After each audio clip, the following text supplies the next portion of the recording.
What's the next new creative invention Israelis are trying to develop? More than 1,000 business and venture capital leaders came to Tel Aviv recently in search of potential IT ventures produced by the ever-churning minds of Israelis, who've been the source of so many high-tech inventions like medical devices, biotech, internet security, and wireless.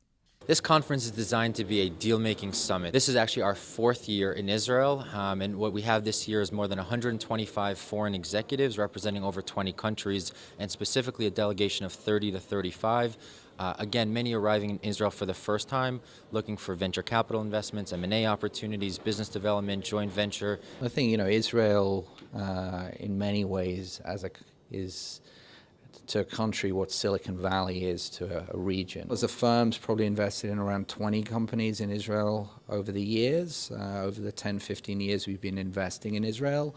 One of these companies is On the Mob, which creates market strategies for app developers. We advise on the user experience of the app, how to generate income from the app, if it's online purchases or purchasing the app itself to remove ads. Chief officers came representing some of the world's major companies like General Motors, General Electric, and Cisco. Jeffrey Schwartz, former CEO of Timberland, has some advice for young entrepreneurs. I think actually every young entrepreneur knows the answer to the question, they just don't know the question.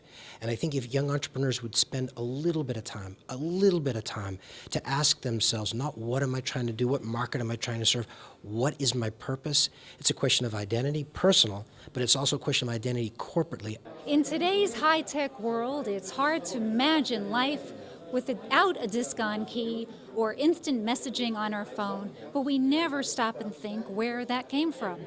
Young innovators from Israel. Here at the fourth conference of the Israel Dealmakers Summit, there are CEOs from around the world, investors and entrepreneurs who have come together to meet and learn about the next innovation. There's great success in establishing connection between innovative thinkers in Israel, innovative doers in Israel, and funders. Entrepreneurs are younger and younger these days. I think in terms of the youth of the entrepreneurship, we're seeing a lot of these, second and third generation. And so early in Israel, you were seeing these, first time out, really kids. And I think that, like many of us, they had to learn their ropes a little bit. And so you're seeing now these slightly more seasoned entrepreneurs. And the major impact of these seasoned entrepreneurs is that they're more globally sophisticated. So they're capable of walking into GE's office or Sony's office and actually pitching them about make an investment, buy the company, business development. And we're seeing that be much more successful. And what are investors looking for?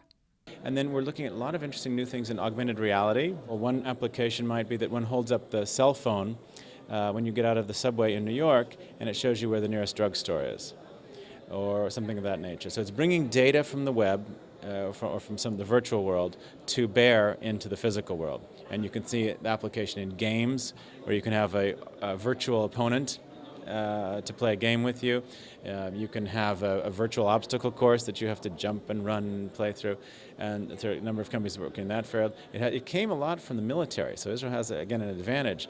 The advice that I always give to entrepreneurs, having been one myself, is raise just enough money to make sure you can get to your next major milestone.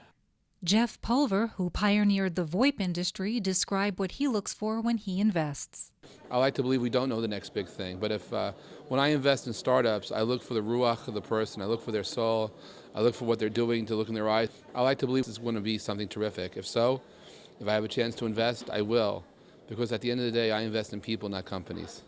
From the Hilton Tel Aviv, this is Felice Friedson reporting for the Media Line.